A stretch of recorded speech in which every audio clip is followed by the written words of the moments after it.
Hello, dear football freaks, and very welcome to the 8th episode of Talking K-Town, the podcast where we talk about K-Town, at least if my program feels like recording my voice like the last session Steven and I did, and yeah, it really don't want to record it, so it would be very boring, and especially it would be very interesting to figure out what the hell Steven is talking about by himself. But let's just cancel it out and we get this show today on the way.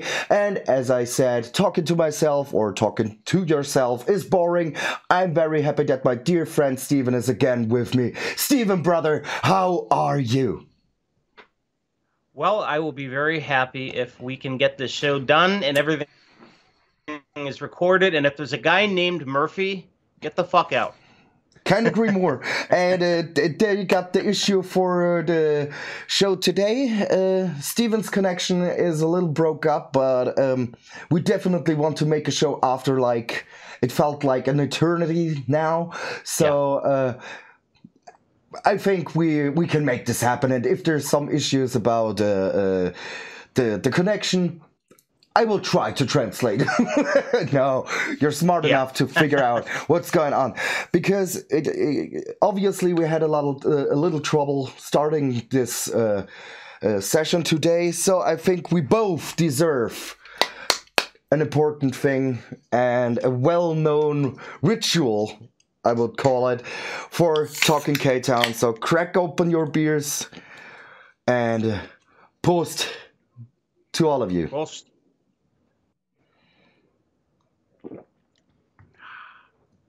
Oh man, that is well deserved. Yeah, considering what we've put up with the last 2 times trying to get this to work, and I think we did do our best show last time. Yeah. And none of it recorded. Well, I got recorded. But but all the jokes didn't make any sense because the jokes started by talking to each other. That was really screwed. But bro, only half of a joke is not funny. You have to hear both of them. Yeah, that's absolutely right. But bro, I don't want to rush anything, but we have a freaking lot to talk about. The second half of the season so far we didn't cover, and I would say let's get this on the way. I don't think we need to discuss them all in depth because they're a long time ago, but we definitely should talk about them. So let's start with the away game against Hannover 96 at first. And a great start to the second half. That's a game that you have to have, and we took care of business, and we did it. And it's hard to talk about it because it happened so long ago that I really can't remember the highlights. Except I know I think there was some more Roy amazing pyro in the block. I think. Yep. That seems to happen like almost every other week that we have flames in the curve, which I am completely happy with. You can do that whenever you want. But yeah, we've had some ups and downs between then and now. But we're at 38 points right now. Exactly. So 2 more points away from being safe. Exactly. But let me get one or two things said for the game against Hannover, because you said it, there were pyro because of the 25th anniversary of the Generation Lucifer, so Generation Lucifer, our ultras. So all the very best for the next upcoming 25 and way more years, and the celebration was pretty cool. We had like a 3-parted choreography with a devil which said like sparkling in the eyes, and there were the pyro flares that looked beautiful. And the game itself, Hannover got in front, of course, like a lot of times this season happening to K-Town, but then, well, Steven just said it, we took care of business. We came back. And that game was really neat, too, because it was not only our ultras that were celebrating 25 years. You're right. It was Hannover had their 25th anniversary for their section, I think. Exactly. So it was kind of two sides having their own little party. Yeah. Which I thought was really neat. And we had the bigger party. Oh, yeah. Because we won. And for the Americans that don't quite understand ultra culture, we've talked about this quite often. Yeah, we did. The ultras are their own little group. They're not even really part of the organization. They're a fan club that's all to themselves. And these big displays that you see, if you watch a football match on television and you see these big displays, these big choreographies, and you see all these flags that are waving, these guys do this themselves. They come up with an idea. They take their own time to meet somewhere and to paint these big banners. And really the only support they get from to make this happen is from the fans donating their time, their money. Like in the West Curve at Fritz Walter Stadium, you go up and into the concession area. You always see a guy standing by a big, like a container on wheels that you can put your cups in when you get a drink at the stadium.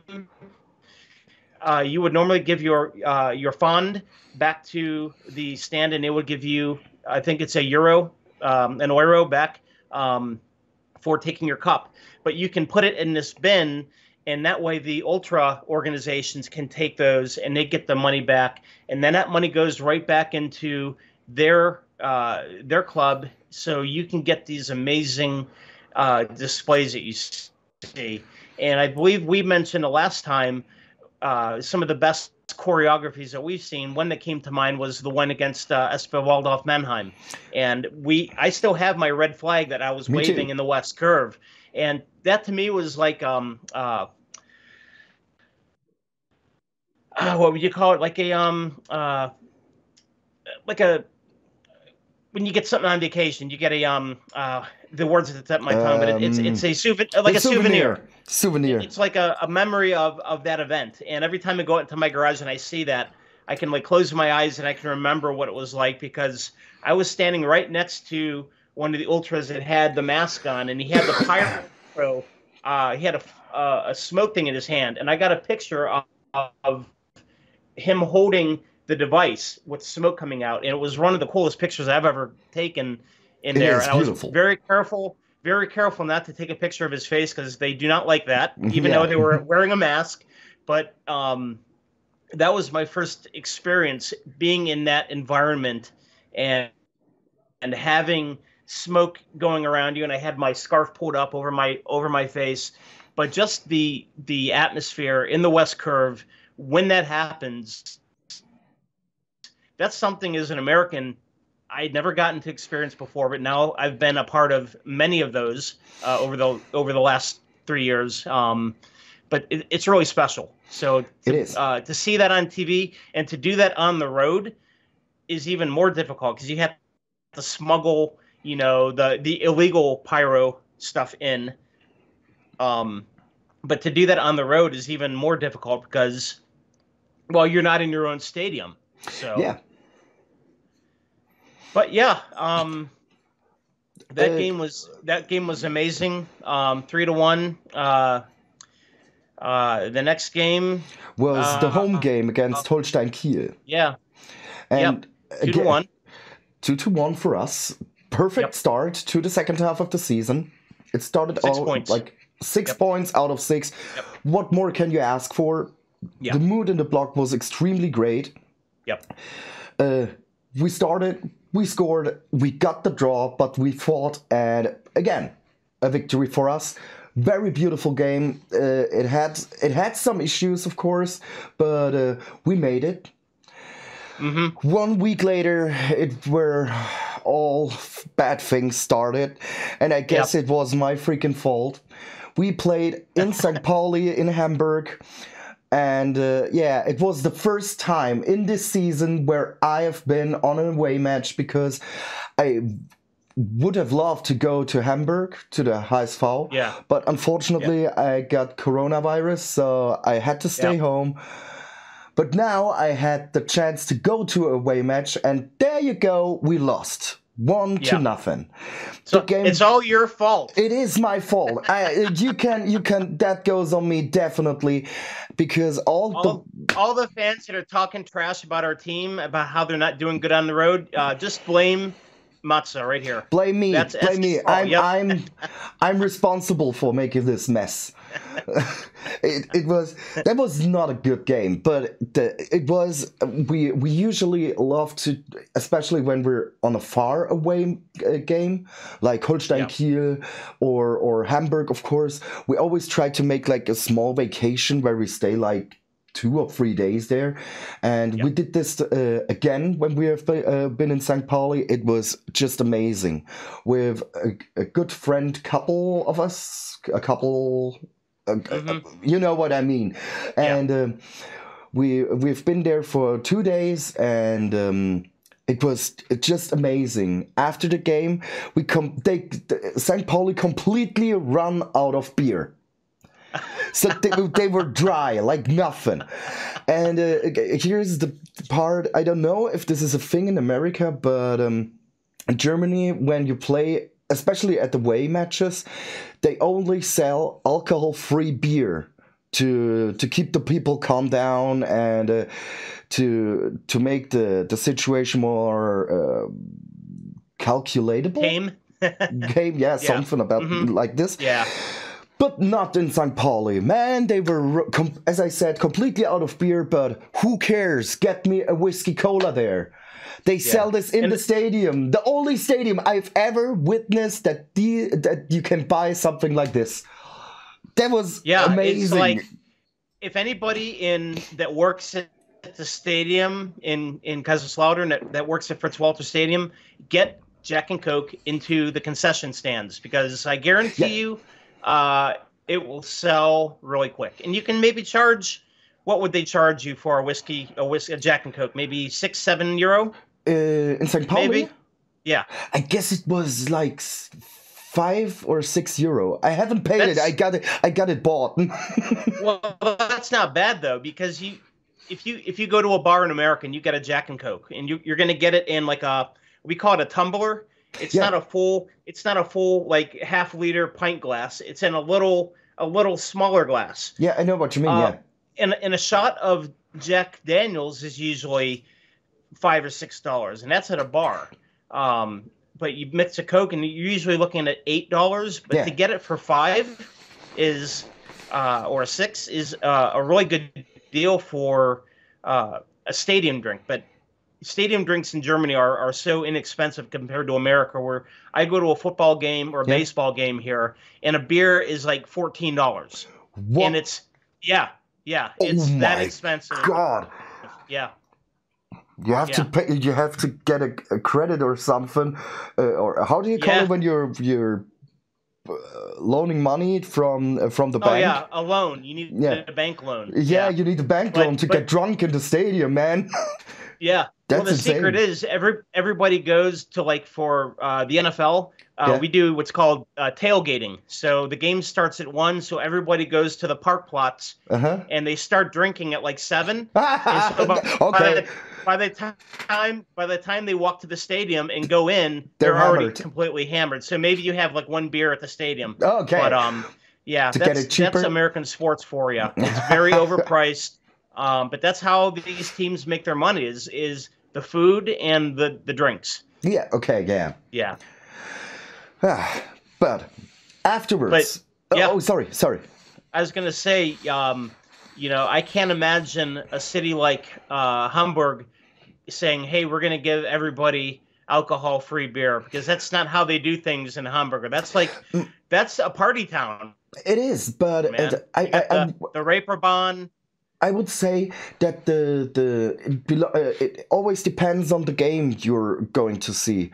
I don't. They played against Hansa Rostock, and St. Pauli and Hansa Rostock is like Kaiserslautern and Waldhof Mannheim. So they hate each other to the gut. Like, oh yeah, the hatred is extreme, and I think they're not getting like alcoholic stuff. But I don't know, but it always depends also on the police, because they say you're not going to sell any alcohol to don't make people more aggressive or something, because there are some people which are getting aggressive when they're drunk, and they don't want to even pour oil into the already pour burning gas fire. on the fire. Yeah, exactly. Okay. Yeah.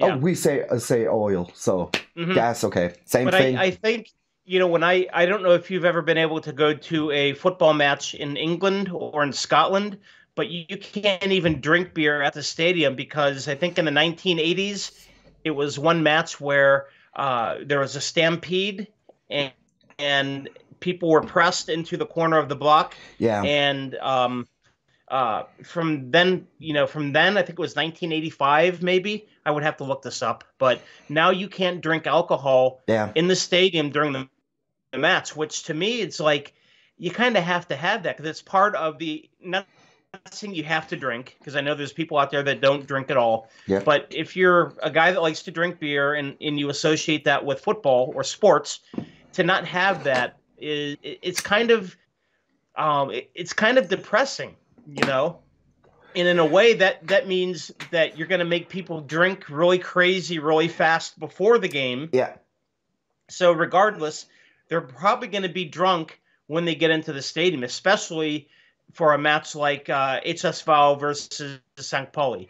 So if you take the alcohol away, then you're just going to make the people drink before, and then they're still going to get drunk. That is exactly the problem when we played against Karlsruhe or Waldhof Mannheim. The same situation, no alcoholic beer in the stadium, but as you said, the people get hammered before they get into the stadium. And of course, you can get denied of entering the stadium. Was that right? Yeah, you know what I mean. And, you can get turned away. Yeah, exactly. But then you're standing in front of the security guy, and he says, "No, you're too drunk." And what's going to happen? Like, you get angry, and of course the police is there, or you have to stand all the game outside of the stadium. And I don't think that this is the best solution. No. So I really think that even people which are usually shouldn't be allowed to get in the stadium just for security or safety, they just got let in. So, but still, always, I'm totally with Steven that beer and football belong together, but always stay safe and never drunk driving or something. Yeah. Always be safe. I mean, it always, what it really comes down to is holding yourself accountable for how you behave as a person. And if you're with friends, not everybody is going to drink till they're completely destroyed. You're going to have a couple guys that maybe do 2 or 3. Maybe they have a little bit of a buzz going, but they're still aware of how they're acting. And if you have a friend that's out of control, well, then it should fall on you as his friend to say, "Hey, look, man, slow down.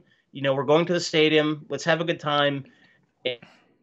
And when you're in the stadium, go crazy, because everybody's going to be going crazy. Yeah. But I think when you take beer away from the fans before you go, that kind of tells people that you're not able to take control of yourself, which I don't like that. I don't like anybody telling me what I can and can't do. I like being able to police myself. Yeah. And I know when I'm getting crazy, because I can feel it. So I know, hey, I got to slow down and pace myself. But I think you cause more trouble. You cause more trouble when you take that away from the fans, because now you're saying, hey, you can't, like, I think it was when we played Mannheim and Saarbrücken, there were certain bars close to the stadium that had to close, or they couldn't sell beer up until a certain time, and then they would shut down. That's fine. That just means people are going to drink further away and still walk to the game. Exactly. So that is... I see their point, but sometimes it definitely misses it. Yeah. And we missed again. Perfect transition, wasn't it? Perfect segue. Yeah. For the next week after St. Pauli, we also played away against Paderborn, which were or is the best scoring team, or was at least the best scoring team in the first 3 leagues in Germany. Yeah. 44 goals so far, but like the game in the first half of the season, we lost again. I said it. I cursed everything. Again, a 1-0.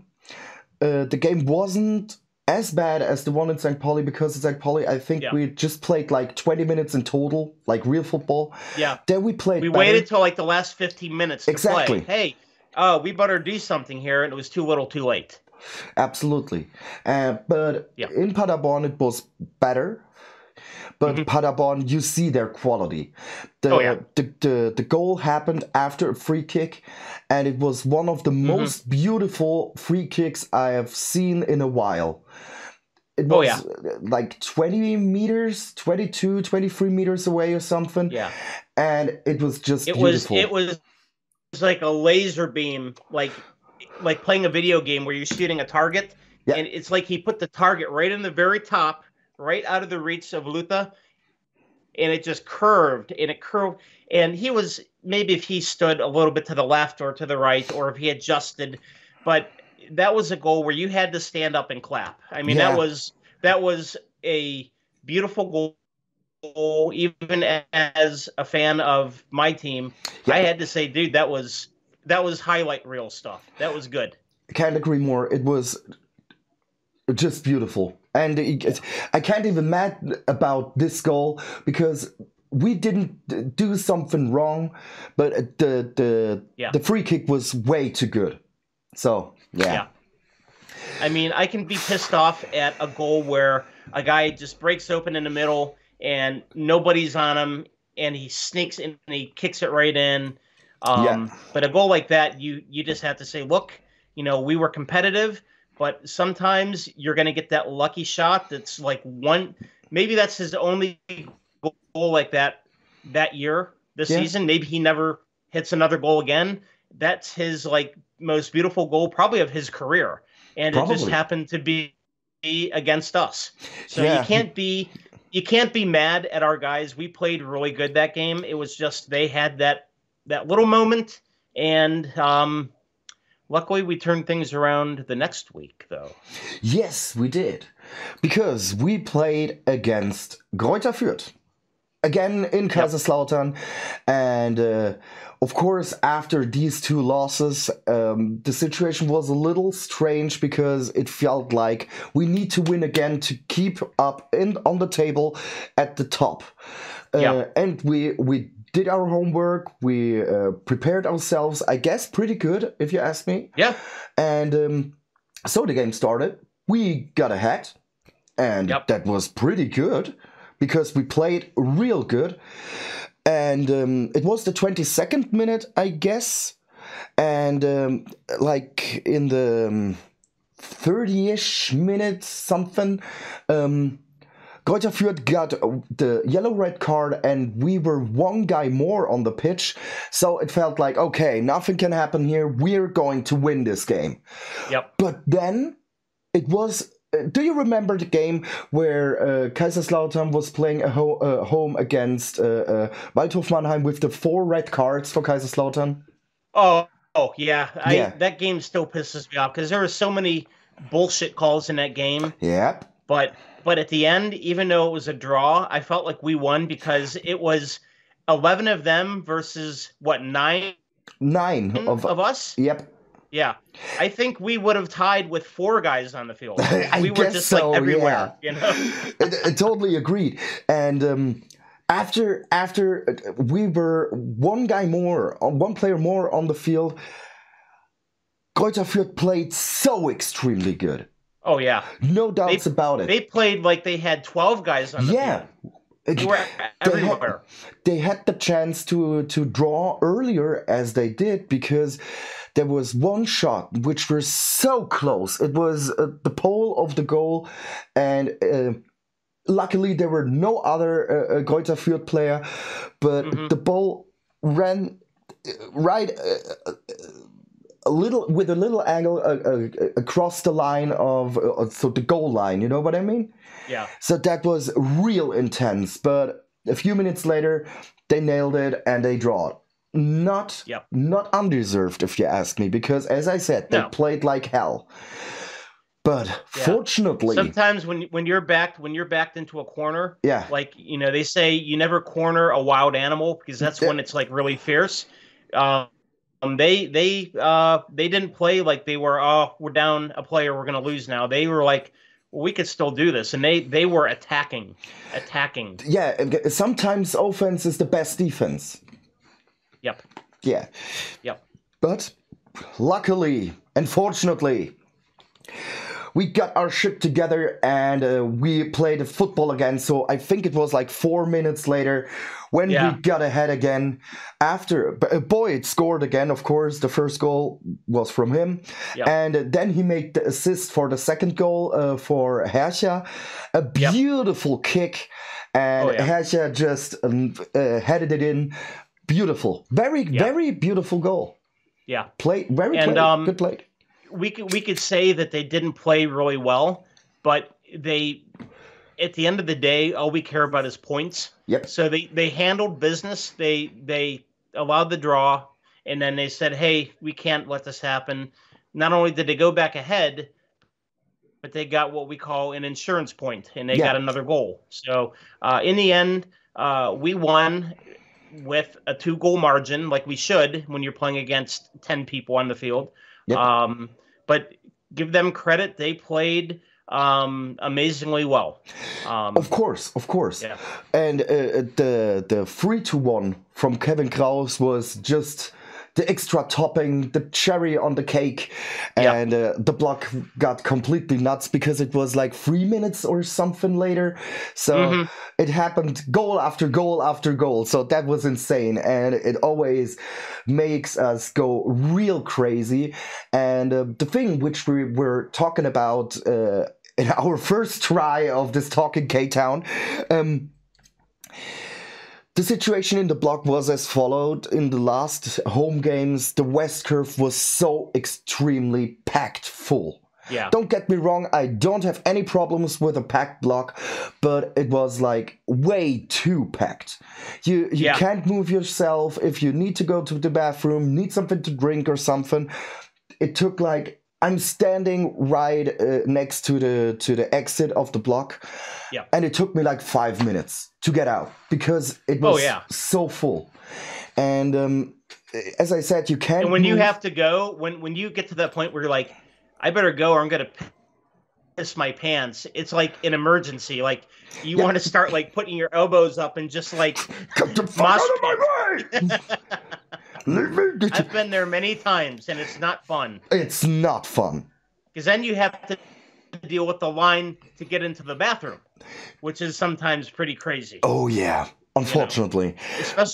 Especially now that we have all these new fans that have showed up after we're in the second league. Yep. Before, in the third league, you can maybe have a minute wait where you're right outside the door and you can see the wall of the urinals.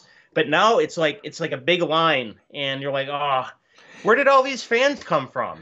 I don't want to call all of them good weather fans, but not as hardcore as we are. Yeah.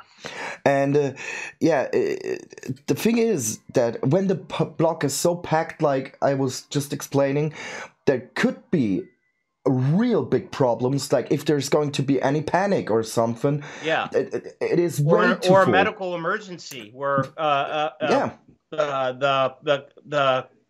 ambulance has to get their people there to get a stretcher if somebody hurts themselves. If you're pressing like that, that's a bad environment for anybody. Exactly, and that happened at the game against Karlsruhe. A guy, an older guy, faded out, and he was laying in the block, and it was too packed that anyone could reach him. Fortunately, a friend of mine, he was there, and he is how do you call these guys? Like Sanitäter is like a first aid guy. yeah, like we call them EMTs. Yeah, like, okay. Emergency medical technicians. Yeah, Exactly. And he recognized the situation and immediately helped. So everything worked out perfectly.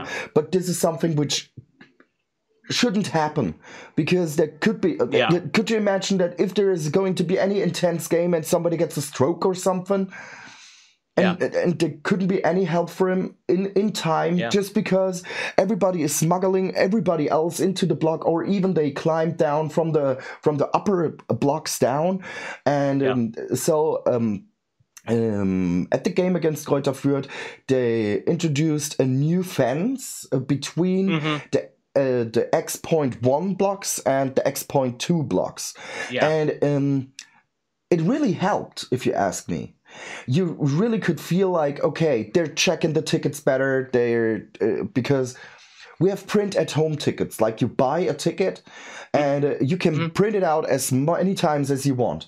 So you have a guy who has a ticket for 5.1, and 10 friends of him got tickets for all the other blocks, in the West Curve, in the South Curve, in the East Curve, anywhere.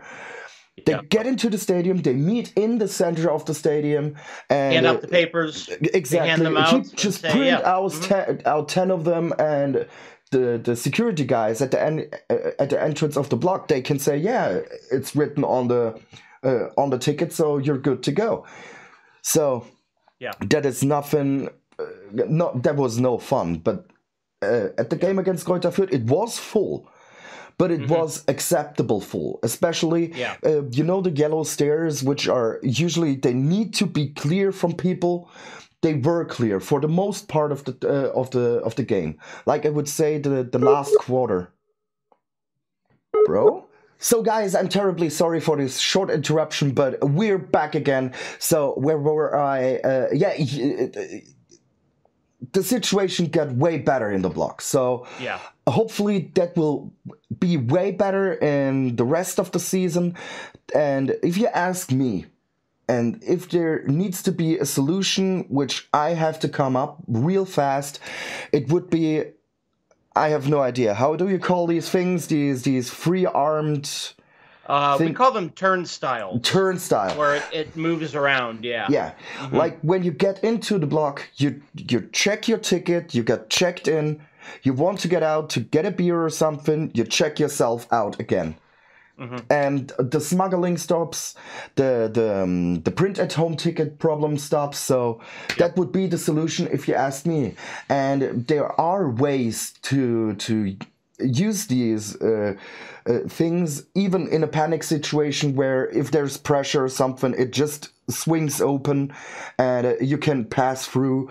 And this is the only way I can think of that it really solves the problem.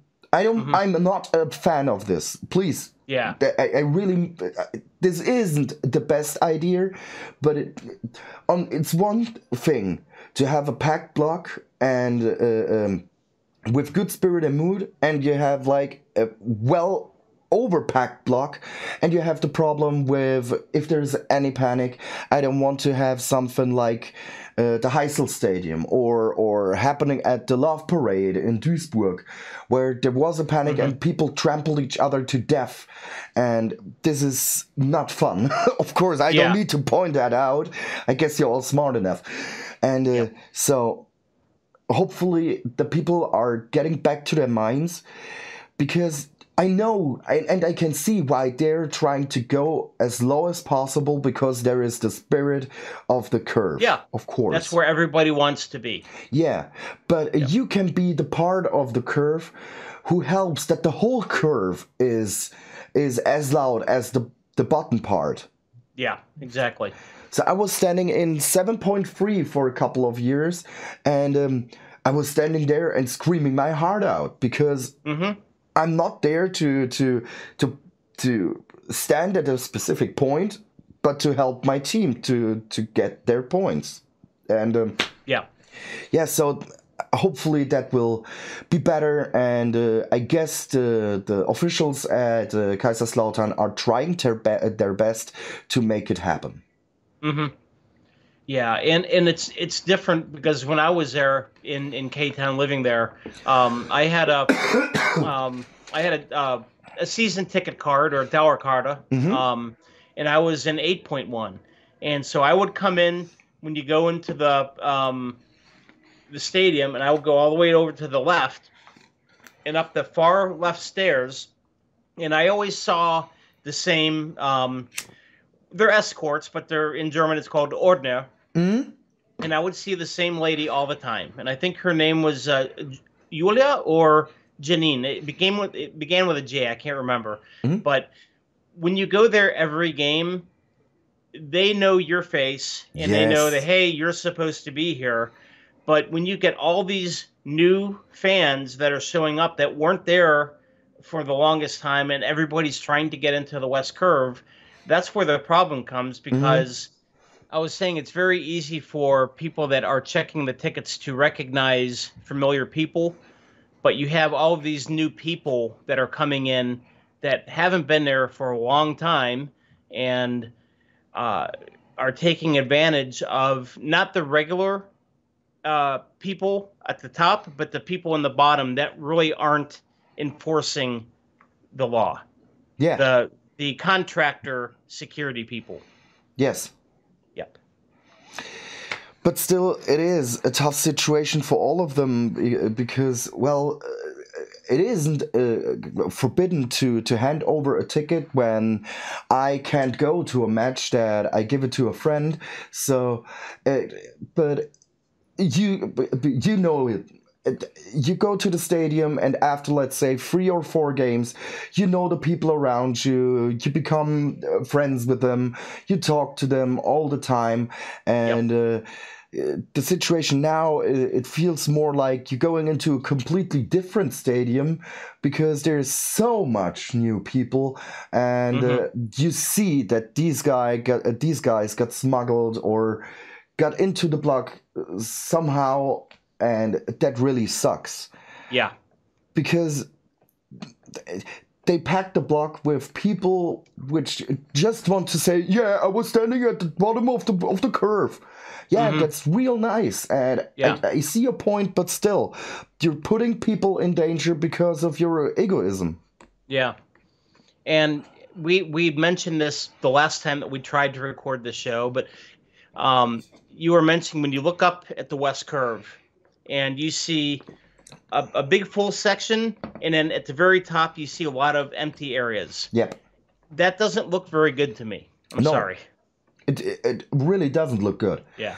Especially if you really think that all the people which belong at the top of the curve should be standing there, but these guys are all at the bottom, and that's real not cool. Yeah. And as you said, it doesn't look proper. So a completely full, packed, and covered with people curve is way more beautiful than having like 20% of the curve down at the bottom. Yeah. And speaking of fans, we had talked about this the last time, but when we lost those 2 games in a row against St. Pauli and Paderborn, all of the idiots came out of the woodworks. Oh yes, and, they did. These we call them keyboard warriors. These people that are these are on, they go on to Facebook, they go onto Twitter and Instagram and start just, oh, these guys are losers. We got to get rid of Boyd. We got to get rid of Hesha. We got to get rid of all of them. Because we lost 2 games, the sky is falling. And with a coach like Schuster, we can't win anymore. And the starting team wasn't right. And it was so hard that I came up with a bullshit bingo and for the social media section, because you need to drink a shot every time you got a bingo, and I guarantee you'll get drunk in like 20 minutes. And everybody's a winner with bullshit bingo. Everybody wins. Yeah, that is absolutely right. And I really don't know what the hell these guys think. Man, 2 years ago, we were begging not to get relegated into the 4th league, and now we're at the top of the 2nd league, at 5th place, and play an extremely good season. And after 2 freaking losses, they think like everything is breaking down, and we're going to get relegated immediately into the 5th league. Yeah. That makes me real angry, because we need to keep calm, and I celebrate this season like it is one of the best I have witnessed in 10 years. Yeah.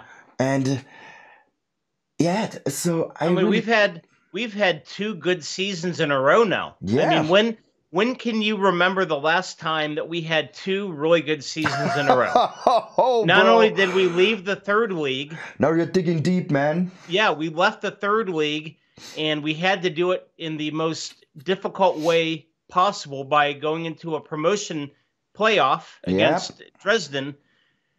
Even that year, we were most of the season towards the bottom, and then all of a sudden, everything started to gel, and we went up.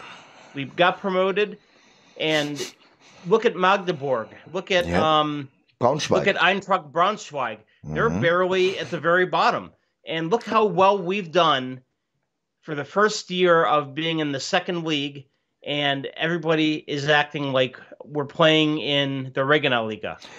It's. I agree 100%. Shut up. Yeah. Shut up. Really. Shut your fucking mouth.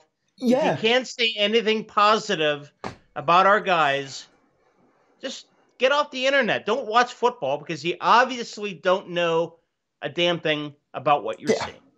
We've been through so many suffering in the last years, and now we're standing where we are, and we do it so good. And when we started the season, all these guys, which were talking crap lately about Schuster and about our team, were like, man, the biggest goal we got, and this is what I really want to have, like, just stay in the league. Yeah. And now we're doing so good, and all of a sudden it is not the biggest goal anymore to stay in the league. Yeah. It is. I have so many problems understanding this. Really, because, well, why? Yeah. Nah. And look who we've had really good trainers the last 2 seasons. I mean, what do you want? What do you want to go back to? The laptop trainer? I mean, the guy with Coke bottle glasses wearing skinny jeans on the sidelines? Come on. Yeah, it's funny that you mention him, because we were just talking about him yesterday. I can't even remember his name. I just call him the laptop trainer. Yeah, it was Boris Schommers. Yeah, Boris Schommers. Yeah. Boris dumbass. Yeah, he wasn't successful, and I really think that he destroyed everything after Gary Ehrmann got kicked out because of him, and just because he said something absolutely true. Gary Ehrmann said, with this, we call it rabbit feet football. Rabbit feet scare football. This is a saying in Germany. So, like when you're just be scared of everyone and run away instead of fight. You know what I mean? Yeah, and that was like way too much for him. Of course, don't get me wrong. I think Gary is our legend. No doubts about it, but he knows that he is a legend, and no one can touch him. And he said earlier stuff which is hasn't been so cool, but man, he is freaking Gary Ehrmann. He lives in K-Town, and that's why I like people like him, because he doesn't. Some people have a filter where they think of something. Yeah. And it comes from the heart, but then it goes to their brain, and then before it goes out of their mouth, it goes up here. Yep. He speaks from his heart. it skips to the brain and comes right out. And I appreciate that because sometimes it may not be what you want to hear. It may not be polite, but you're getting emotion and you're getting the truth from him. Absolutely, the 100% truth. Yeah. And these kind of people I like way more than just call them the thinkers. Yeah. Yeah. I like it straightforward, honest, and I can handle if someone comes over and says, man, Matze, you're an asshole. I can handle this, and this is cool. But don't behave like you're like me or you're a friend of mine and talk shit behind my back. So I hate this. Yeah. And Ehrman has made, I mean, like you said, he's a legend. He's put in so many years with being a player for the club, but then being the torwart trainer, the goalkeeper trainer. And now I think he's still with the club, maybe with the youth, maybe doing stuff for the youth team. I think he was doing. I'm sorry, but if you're Ehrman in Kaiserslautern, you are allowed to say or think or do whatever you want, because not only are you a champion on the field, but you've put in your time. So if I'm the trainer, I'm the trainer. I'm in the hierarchy, I'm above you as the head trainer. But if you have a man like Tarzan, which is what we called him, he has the room to say whatever he wants to say. And in my opinion, he gets away with it because he's earned that. Yep. You know, when you have a guy like Boris Schommers, you know, you talk about thinkers. Well, Schommers couldn't think his way out of a wet cardboard box. I mean, and it's just, it is what it is, man.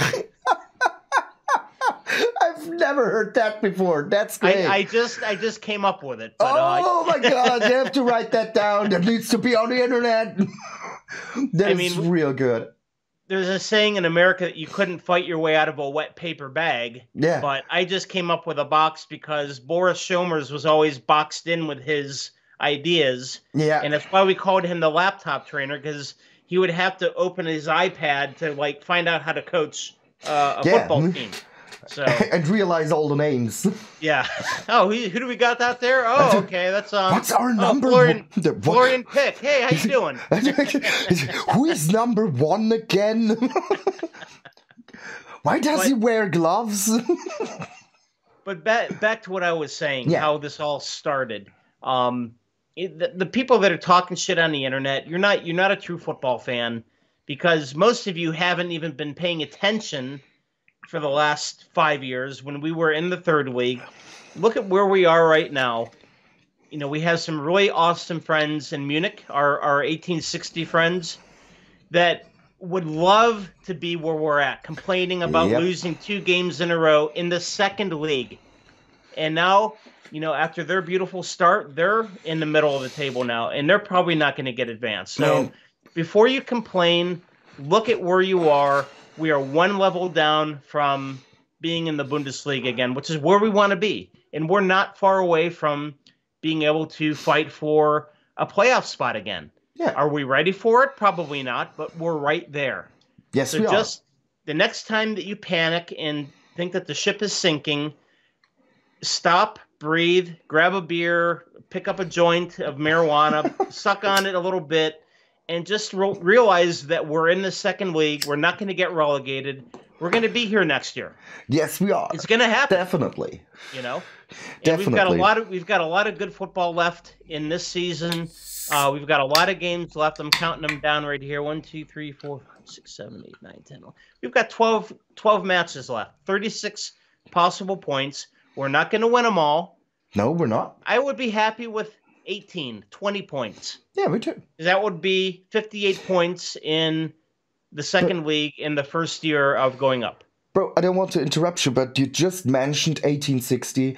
And could you imagine how pissed these fans are? They started with a streak of 5 victories. 5 victories. So, like, finally, we're going to go up again. Yeah, and then they completely broke down. and they won in the rest of the season just as much as in the 5 first games. That is, oh my God, that hurted me so much because I really want them to be back on track as we are. Oh yeah, yep. Because where these guys belong. So man, that really sucks. And we've said this before. As much as we hate Mannheim, as much as we hate Saarbrücken, I want Mannheim to get promoted because I want that derby back. Me that's too. Special, you know. Yep. And they're our enemy, but they're a classic Bundesliga club, just like 1860 is. You know, I want as much, but I know what you mean. No, I want us all together again as one big happy dysfunctional family playing against each other again. You know. Yeah. Hey man, and they played really good against Elversberg. I watched that yesterday. Yeah, wow. It was 53 seconds where they scored all the goals, the 2 goals. That is insane. In 1 minute, 2 goals. YouTube. I don't know why it suggested me watching it, but whoever is working YouTube, their algorithms, they know that I'm a K-Town fan, so they put the highlights for SV Waldhof Mannheim, and hey, you like this? Maybe you want to watch this. And I'm like, okay, I'll watch.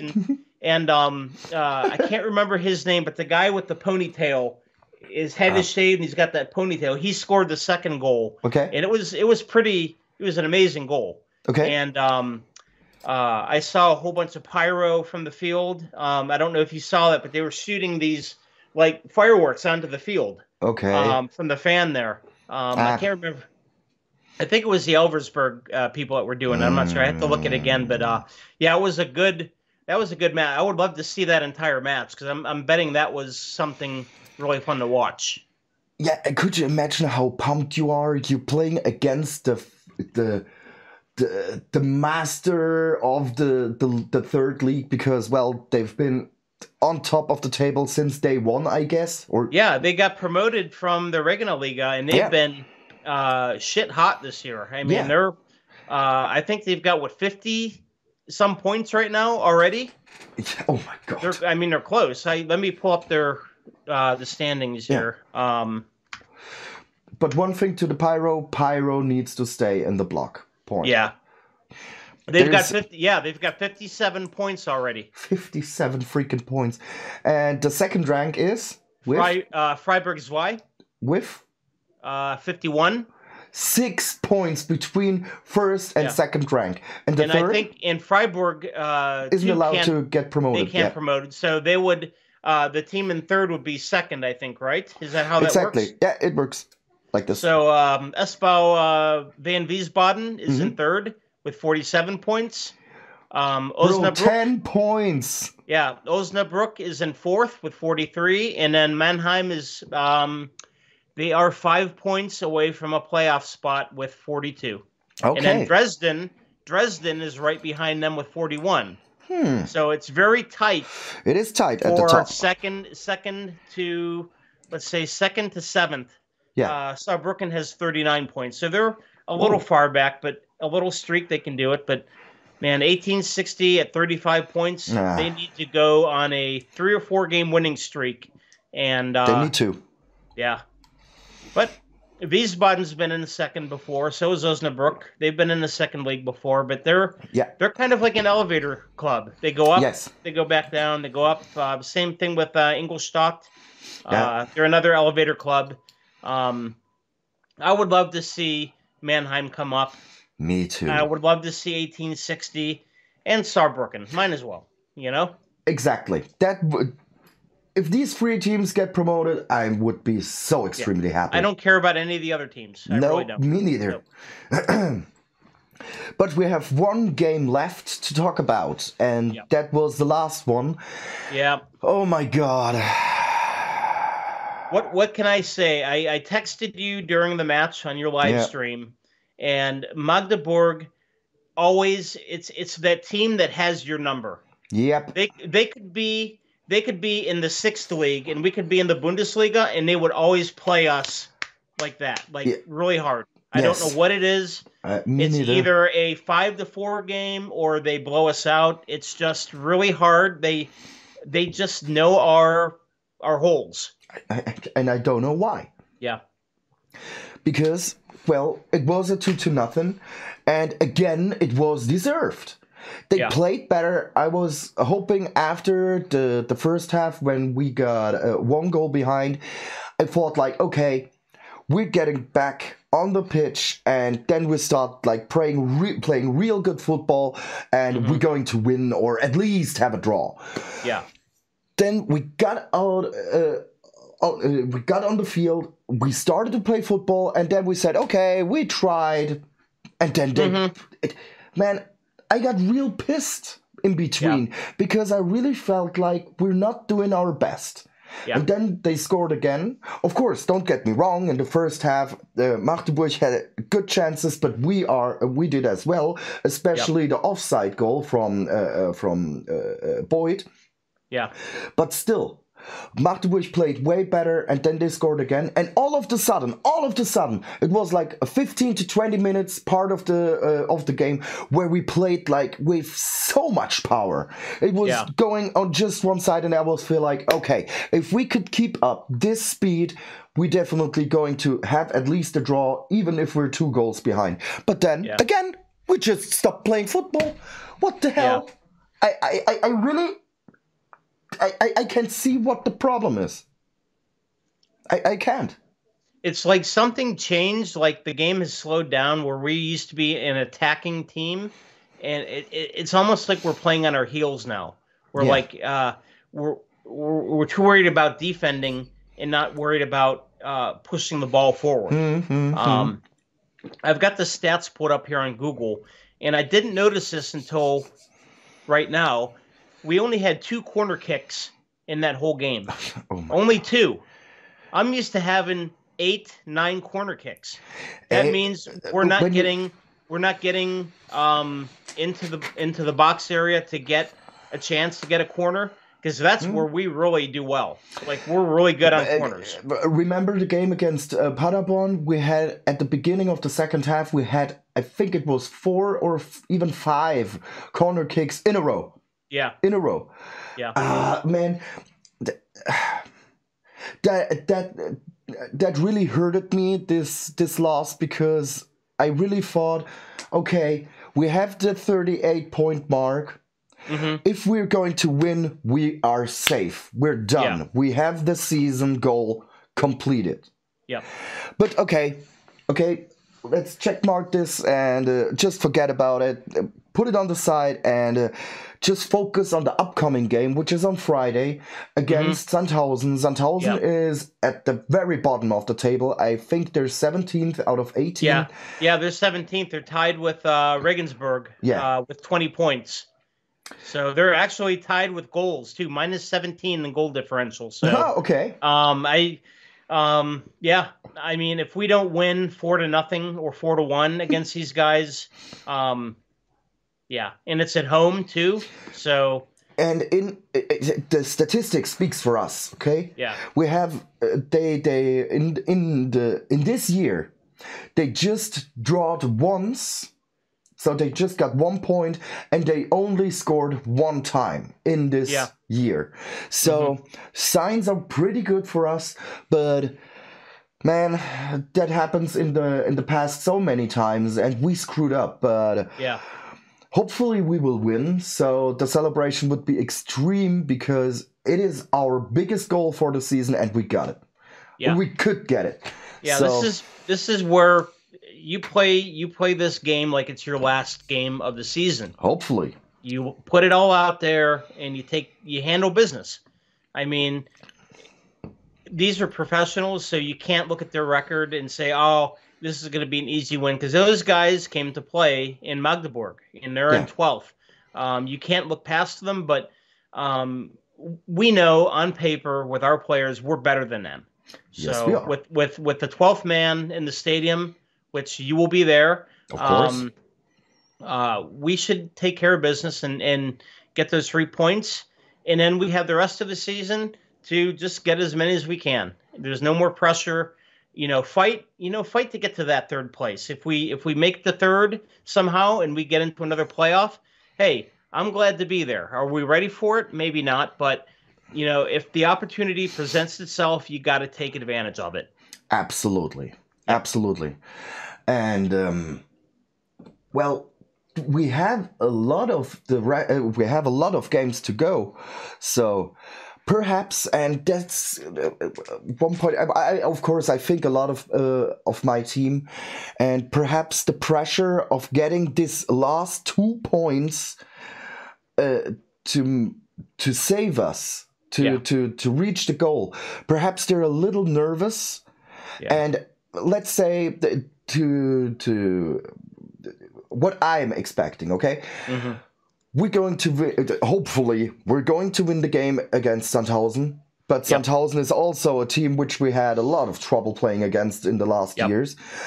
But still, we get the 3 points. We got the 40 point mark, and after that, we're completely free.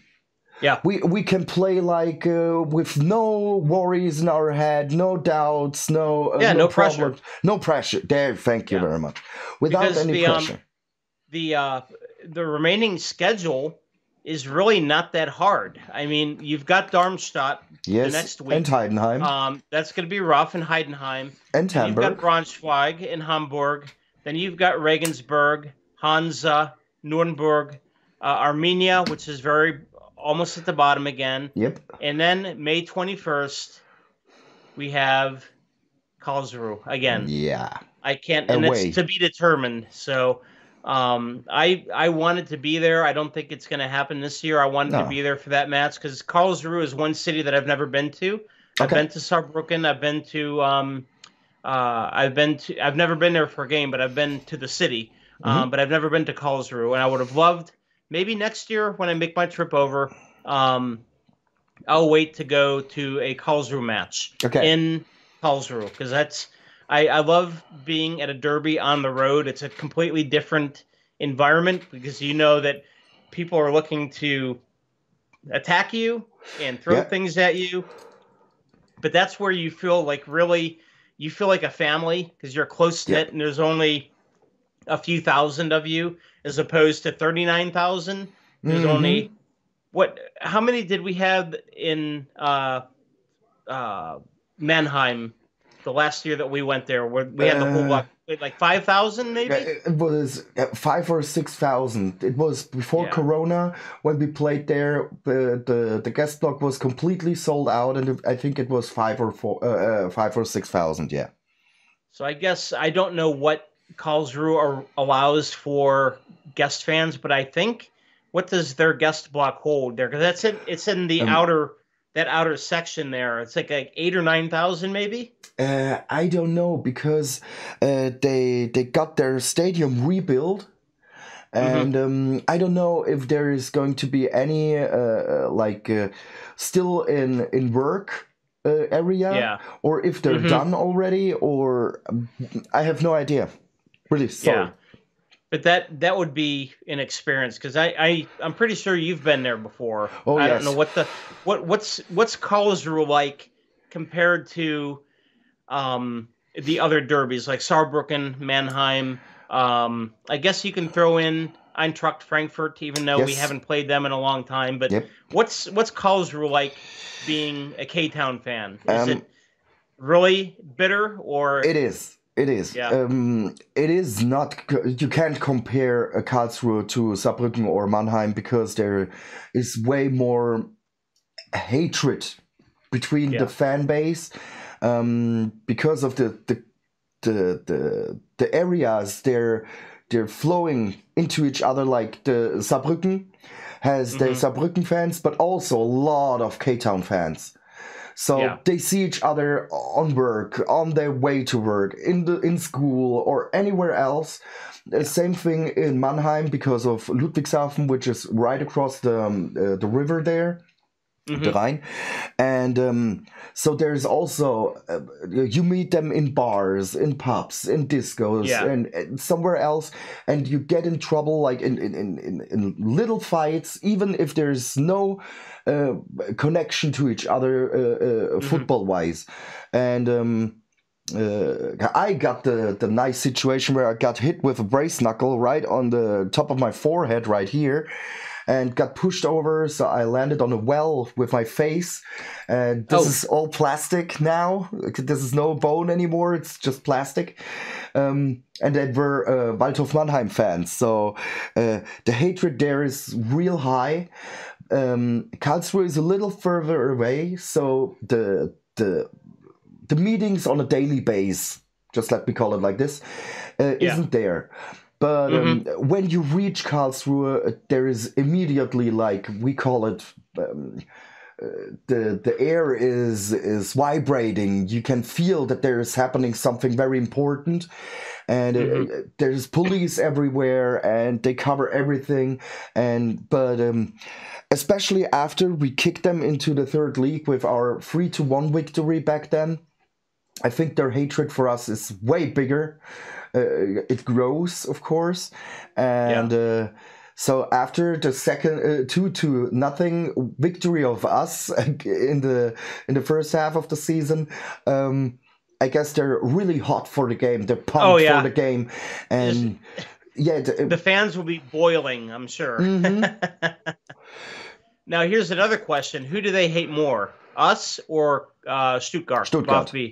Yeah, for sure. Yeah, I'm almost 100% positive because it's the same. We both share that rivalry. I know. We don't have an official friendship with VfB. I know the hooligans do, but I don't think the regular fans do. But I went to a VfB game against Holstein Kiel in 2019, and I met a guy, and I was asking him how the rivalry differentiated between Stuttgart. I think it's I think it's like us and Mannheim and Saarbrücken because we're so close physically that it's a little bit more. But I think, again, I'm sure there are many people in Karlsruhe and Stuttgart that maybe intermingle because of work or whatever, because they're not that far. I think it's maybe an hour by car. About that, yeah. So and I just want to point that out that they have the same situation with meeting each other at a regular basis. So this is the problem there. So I think that the biggest rival for Karlsruhe should be Stuttgart, as far as I know. So don't get me wrong. I'm just talking like a guy who is into football and ultras and hooligans for almost his entire life, but I'm not in the scene of Stuttgart nor Karlsruhe. But Karlsruhe, I think their biggest rival is Stuttgart, and I think after that we are. So this is going to be a very interesting game again. And I know we're going off the rails, but I like talking football. Me too. Stuttgart doesn't really look good this year. I think they might drop into our league next year, I think. Yeah, if they don't get their better team together or something, if they don't get their shit together really quick. Yeah, exactly. I just want to say that, that really could happen. And you just said it, that there is a friendship based on the hooligans of Stuttgart and Kaiserslautern. But I think it is like a generation thing, the older generations, and I call myself one of these, are not like a huge fan of the friendship to Stuttgart. Because back when I have no idea how old I was, like 11 or something, I've been on my first away game, and it was against Stuttgart, and we had, before the game even started, 13 smoke bombs in the stadium, and it was like a real derby feeling there. Oh, wow. And it was real intense.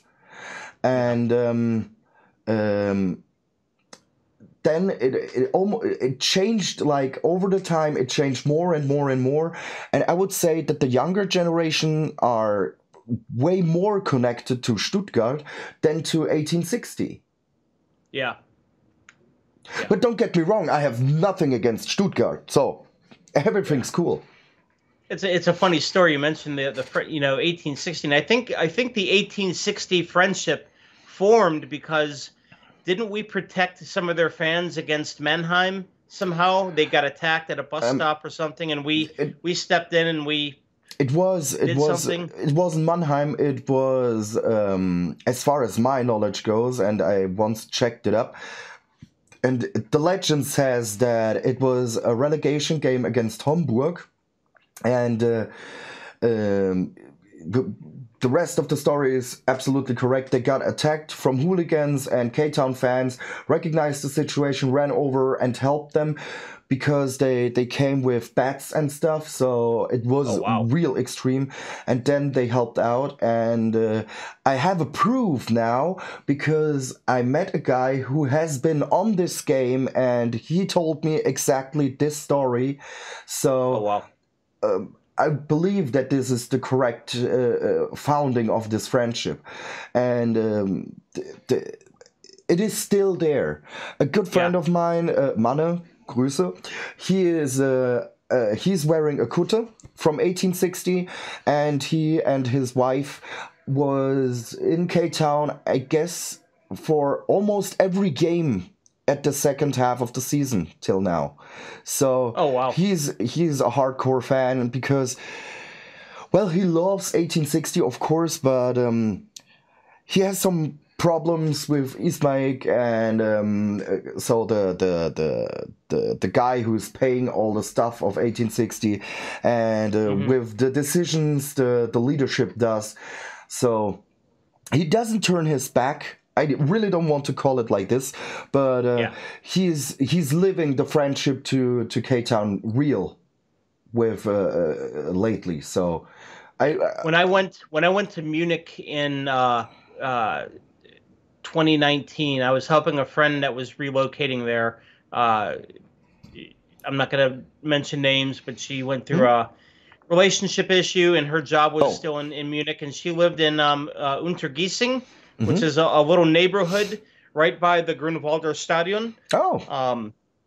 And I went there to help her move and to unload stuff, and she decided to take me on a what we call a whirlwind tour, where we see all the big sights of Munich within like 4 hours. And we drove the car down, and we're looking for a place to park, and I'm driving her car.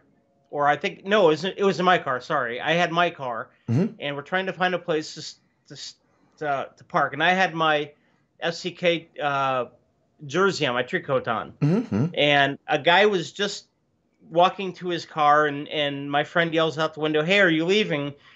And he says, "Yeah." And he saw that I was a K-Town fan. He's like, "Oh, well, I'll give my spot to a K-Town fan because we love you guys." And she's like, "Oh, he's like, oh, he's an American too," and he couldn't believe that, you know, an American was such a hardcore fan of K-Town to wear his jersey in Munich, where, you know, our dear friends FC Bayern München plays. In fact, I took pictures of the FC Bayern fan shop, and right down the street in the same alley is the 1860 fan shop. Oh my God, that is hardcore, man. But and everywhere I walked around, I got a lot of people waving at me. "Hey, 1860, we love you guys," you know. And I think they had when we were there, they had just won their, I think, how many championships have they won in a row now in the Bundesliga? Oh Bayern? My God, it was the 10th. Yeah. So you couldn't tell. Nobody was celebrating. Yeah. I didn't see one FC Bayern hat, shirt. It's just like, whatever, we won again. No, Munich is blue. It is. No doubts about it. Just because Bayern Munich has their stadium there doesn't mean that the whole city is loving Bayern Munich. I would say that Munich is blue, and that means that it is 1860 area, but all the rest of Germany, you find Bayern Munich fans everywhere. It's like it's like a disease. It spreads. And could you imagine that that Bayern Munich just reached the 300,000 members? Wow. It is the biggest club worldwide, followed by Borussia Dortmund with 165,000-ish. Yeah. So how many do you think we have? We how have many do you think we have? 21,000 now. And I'm one of them. Me too.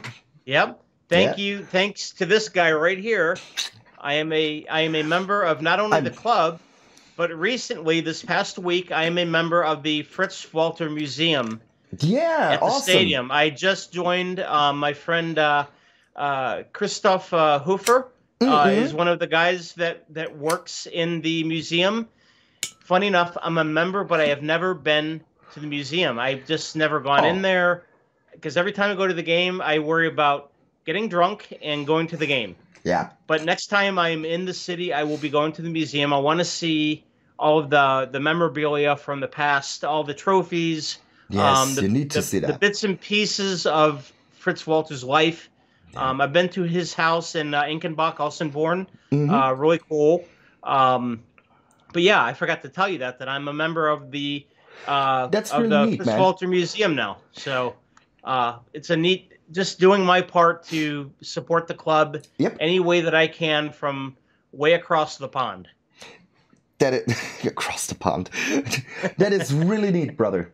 Really neat. And I only can make be a part of what you love. It doesn't matter if it's Kaiserslautern or it's Waldhof Mannheim.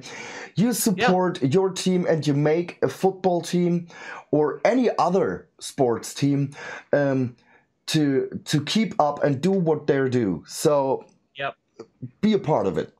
It's why we have these awesome matches, because we have members and we have people supporting the club. And, you know, in the grand scheme of things, we may hate Mannheim, we may hate Saarbrücken, but they're passion just like we are. We have love for our clubs, and in the end, we're all one big family. We're a football family. Yes, we are. Just a little bit different on match day, but you know. Absolutely agreed. Yeah. Absolutely agreed. And it is the funny thing that I realized that lately again, that you need to feel it or you never can feel it.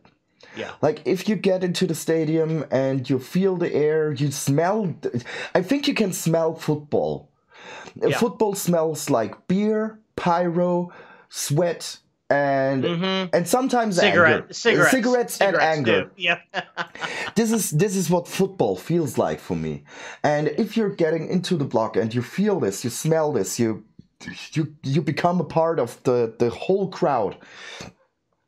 Even you love it or you never will feel what it means to be a football fan.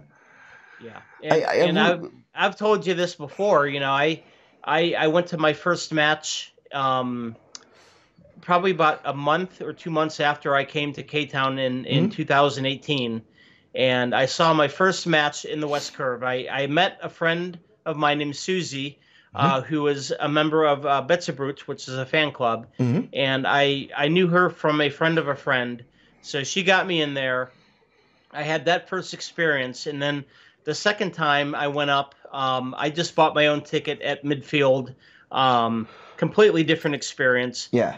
And the whole time that I was watching the match, I remember what it was like to be in the curve. And I kept looking over and seeing everybody, you know, singing, dancing, chanting with the flags. And I'm like, I had a lot more fun over there. Yeah.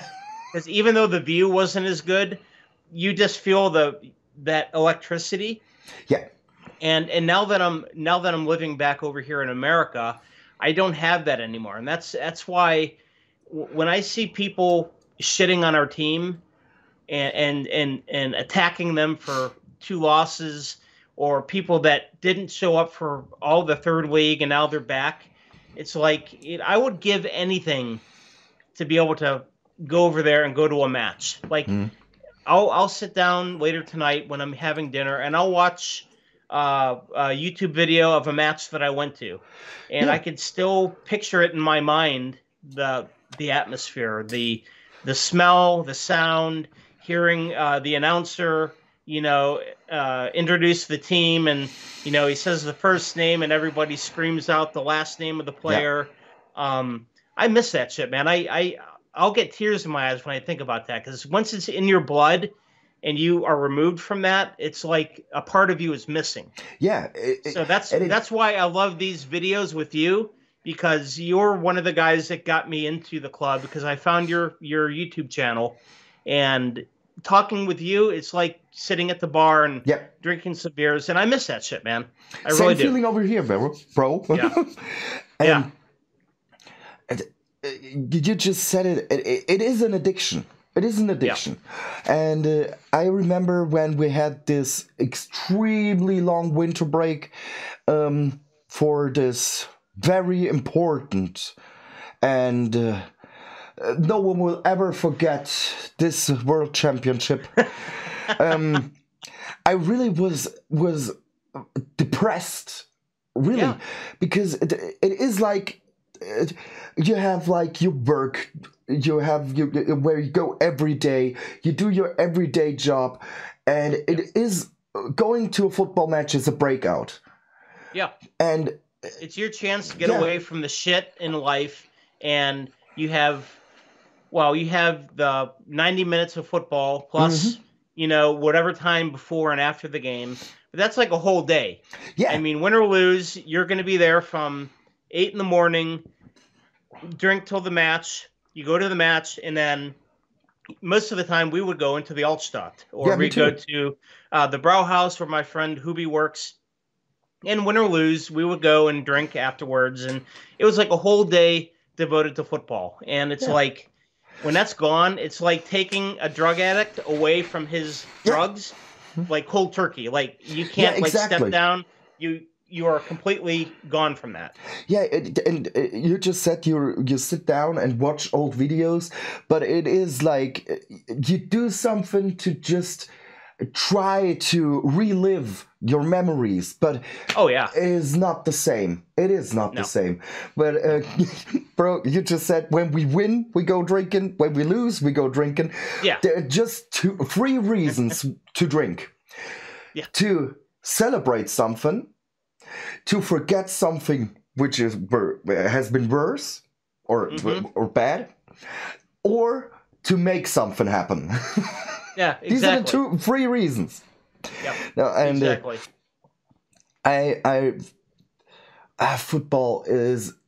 Football is my love. It has been since my early childhood, and it will be a part of my life till I die. Yeah. And this is usually I love to be who I am and an individual. I'm to be who I am, and I don't want to be like a part of a group or something. But it is completely different when it comes to football. You lose your own identity and just be a part of 1,000 of screaming people. And if somebody thinks he's not a part of something, the curve is as loud as you can scream. And if your voice doesn't count, that's wrong, because your voice helps to make the crowd to make the curve loud. So no one is worthless in a football stadium. You can make the team run faster, kick the ball harder, and this is I really love that. And one of these days, I'm a big technology guy. I like tech. I like smartphones, computers. But one thing that I have not done yet is get into virtual reality, VR. Yeah, where you put the big headset on. I would love. I know they do this for some games for NFL football, but you can put your VR headset on. Okay. And you pay a certain amount, and you're in the stadium, and like you're there. You have the crowd noise, and they have a camera that's in the seat. I would love to be able to experience the West Curve, or to be able to Oh, go to a game from Ohio by putting my headset on and grabbing a beer and being in the crowd, even though hmm I'm not there with my body, but to actually have that experience yeah, over virtual reality. I think that's coming. I think it's going to hopefully. happen. I think that would be really neat. I would do that if I could over here, because I know you can watch like movies and everything with it, hmm but I think it would be really neat to watch some of these like highlight videos, because it's like right in front of you, so it'll almost feel like you're at the game. Yeah, You know? that would be very cool. Yeah. So, but before we're going to have this virtual thing going on, we have to master the upcoming game against Sandhausen. As I Yeah. said, I hope and I really feel like we're going to win. Yeah. And if we're winning, man, the celebration would be so awesome because we reached our goal, and then Yeah, the rest we is just a deserve bonus. Yeah. the rest is bonus, or how do you dessert? Yeah. Someone The called it. icing on the cake. Yeah. Yeah, exactly. So Yeah. yeah, I think we're going to handle business. We're back home. yeah, Home has been very, very good to us this year, especially after a loss. I'm always in communication with our friend Terrence Boyd. yeah, You know, I messaged him last week. I'm like, hey, you know, you lost. Pick your chin up. You know, you're coming back home. Handle business again. I think Boyd's going to have another goal. He's due, because he's had a couple. He had a goal, you know, against Greuther Fürth, and then I think it was the next game he had a couple of really bad opportunities where he yeah, just completely missed it. But even the best player is going to have some bad moments, so exactly. he's going to come through. He's going to score a goal. I think we're going to win by 3 goals. Okay, I So take that. that's my tip. Either 3-0, maybe 4-1. Okay, I think they're going to be pissed off, and they're going to get it done. And then we've got the rest of the season to just have some fun. No pressure. We're just going to stay in the second league. Let's make it happen, boys. Come on. we can make it happen, and we will make it happen. And Yep. and you can believe me, it's not the fault of the fans, because we will be there and we will Yep. do everything to make our team win. I guarantee that. I hope there will be another 30,000 plus people there. I guess so. Whatever Yeah. the capacity is, yeah. But yeah, I know you're going to be there making noise. Look forward to your report video. So have a couple beers for me. I definitely will do that. I will be watching it. If it's on a streaming channel, I will have my little handy here. I will be watching it at work, or just watching my OneFootball updates. So we'll see what happens. Okay. Bro, it was, again, a huge pleasure with you, talking to you, and hopefully next time there won't be any problems anymore. Man, I am going to put a hardwired network connection in here. Okay. I'm down here in the basement. I have very bad wireless connection. It looks really good right now. I don't know how my audio sounds. Perfect, Hopefully brother. it's better. Perfect. Good. It sounds better. So my Wi-Fi down here is shit. So what I'm going to do until I install my permanent network, I'm going to run a cable down here and hook it up directly to my computer until I get everything permanently installed. So next time we will not have to worry about wireless. Okay, so wonderful. My apologies to everybody out there that has been waiting for this video. This time it was my fault. The last time it was a guy named Murphy, and he wants to strike Vodafone's internet in Germany. Fix your shit. Yeah, and we fight back. Murphy, we won. Yep. Okay, Go brother. Go fuck off, Murphy. Yeah, we will never see you again. Okay, brother, thank you so much for this very nice time, and take care, and we talk as soon as possible. And as you like to say, wir sehen uns zum Couch. First up, we see you in the block. Yep. On Friday. Okay. Yes, sir. Take care, brother. All right. See ya. Night, guys.